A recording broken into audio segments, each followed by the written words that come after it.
vétérinaire épidémiologiste à JDS France, qui est la Fédération nationale des groupements de défense sanitaire. Alors, ces groupements de défense sanitaire sont des associations à but non lucratif, gérées et créées par les éleveurs, afin d'améliorer la santé et le bien-être des animaux de production.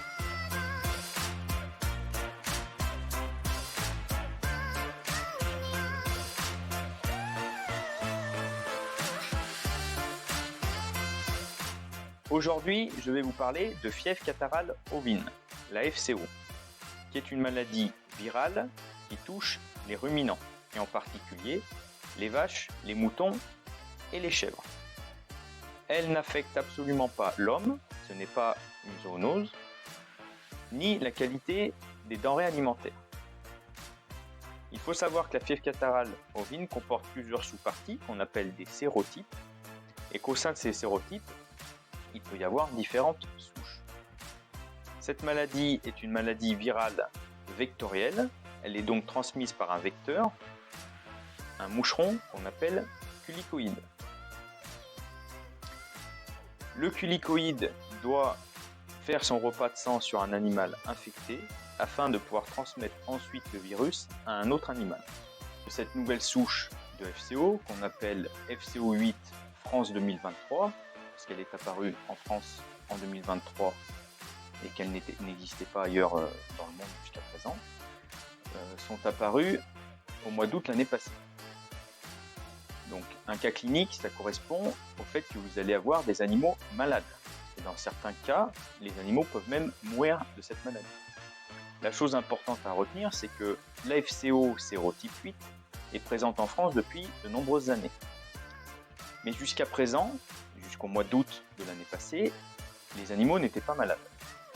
Donc c'est vraiment une nouveauté que cette nouvelle souche engendre des animaux malades, voire de la mortalité associée.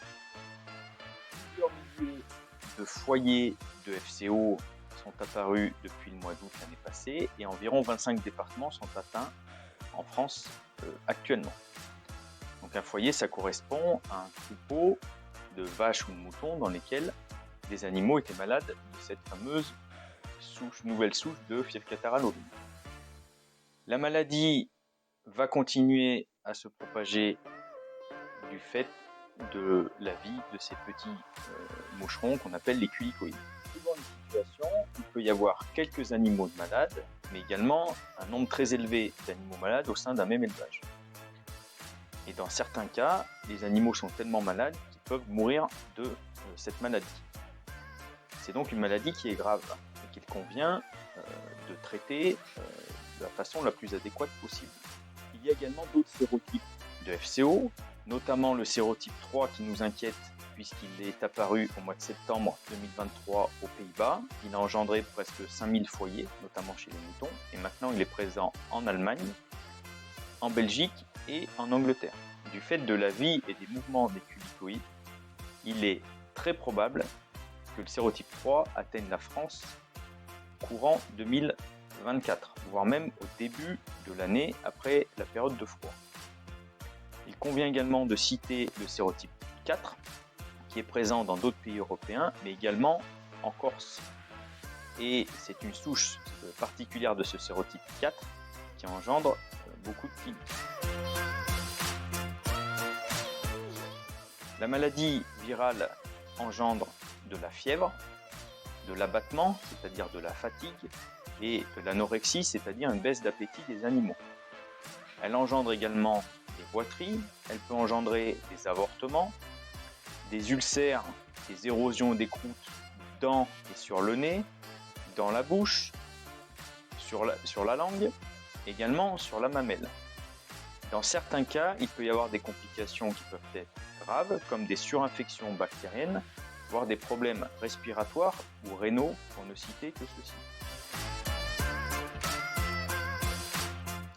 Comme de très nombreuses maladies virales, il n'existe pas de traitement spécifique contre cette maladie. Cependant, il est très important de faire appel à son vétérinaire dès l'apparition des premiers symptômes, afin qu'il puisse mettre en place un traitement symptomatique. Le traitement symptomatique vise à aider les animaux à supporter la maladie et à favoriser la guérison. Il est fortement recommandé de mettre en place des mesures de prévention que l'on appelle des mesures de biosécurité. Il y a 3 éléments clés à prendre en compte. La vaccination, l'état des animaux, c'est-à-dire les maintenir en bonne santé, et la gestion des fameux culicoïdes. La vaccination est un élément essentiel lorsqu'elle est envisageable, car elle permet de protéger les animaux avant que la maladie n'arrive. Et un animal vacciné sera donc protégé et protégera également les autres animaux, puisque le virus ne pourra pas se développer chez cet animal, ainsi les culicoïdes ne pourront pas s'infecter. Il faut savoir qu'il existe actuellement un vaccin contre le sérotype 8 de la fièvre catarrhale ovine, mais que ce vaccin n'existe pas pour le sérotype 3. Autre élément important, avoir des animaux en bonne santé et s'assurer qu'ils le sont. En effet, des animaux en bonne santé seront plus à même de supporter une maladie, et en particulier une maladie virale comme la fièvre catarrhale ovine. Il est également recommandé, en cas de besoin, de les supplémenter en vitamines ou en oligo-éléments. Bien sûr, il convient de faire le point avec son vétérinaire traitant. Et sans culicoïdes, la maladie ne peut pas se transmettre, à l'exclusion d'une transmission via les aiguilles. Donc il est important de changer les aiguilles entre chaque aiguille. Donc pour gérer les vecteurs, il y a plusieurs éléments à mettre en place. Limiter les gîtes larvaires. En effet, les culicoïdes, comme de nombreux insectes, ont besoin de lieux spécifiques pour déposer leurs œufs afin que les larves puissent se développer. S'il y a peu ou pas de gîtes larvaires proches des fermes ou proches des troupeaux, cela permettra de limiter le nombre de culicoïdes. Par ailleurs, il convient d'isoler le mieux possible les animaux malades, donc avec des signes cliniques, des symptômes, mais également les animaux infectés, puisqu'il y a également des animaux qui peuvent être infectés, c'est-à-dire qui ont le virus, sans pour autant être malades. Enfin, il convient de rentrer les animaux sur les périodes les plus à risque, notamment depuis le crépuscule en fin de journée jusqu'au petit matin. En effet, il s'agit des périodes les plus favorables aux activités du moucheron. Par ailleurs, les produits désinsectisants doivent être utilisés avec parcimonie et dans certains cas. Pour différentes raisons, il n'est pas recommandé de les utiliser de façon continue et massive, puisque cela n'a peu ou pas d'impact sur l'activité des culicoïdes. En revanche, ils sont très importants dans certaines situations ponctuelles, puisque leur activité est limitée dans le temps. Comme évoqué précédemment, la vaccination permet de protéger les animaux avant que la maladie n'arrive. Par ailleurs, il y a d'autres sérotypes proches de la France, et notamment le sérotype 3, pour lequel nous pensons que la France sera atteinte dans les prochains mois. Il y a également une autre maladie émergente actuellement présente en France, la maladie hémorragique épizootique. Il est à craindre qu'il puisse y avoir des situations dans lesquelles des animaux sont infectés de façon concomitante par l'un ou l'autre des sérotypes de FCO, mais également par la maladie hémorragique épizootique. Ainsi, si les animaux sont protégés contre le sérotype 8, ils seront plus à même de pouvoir se défendre et de supporter les autres sérotypes de FCO et également la maladie hémorragique épizootique. Cette vaccination doit cependant être ciblée en prenant en compte les caractéristiques de chaque élevage. C'est pour ça qu'il est important de faire un point avec son vétérinaire, le seul à même de prescrire les médicaments via une ordonnance. L'éleveur peut vacciner lui-même ses animaux s'il le souhaite, à l'exception des cas pour lesquels la vaccination doit être certifiée. Dans ces cas, il est obligatoire que la vaccination soit faite par le vétérinaire afin qu'il puisse la justifier. Les vaccins sont disponibles auprès de son vétérinaire traitant, mais également pour les éleveurs concernés auprès des programmes sanitaires d'élevage, les fameux PSE.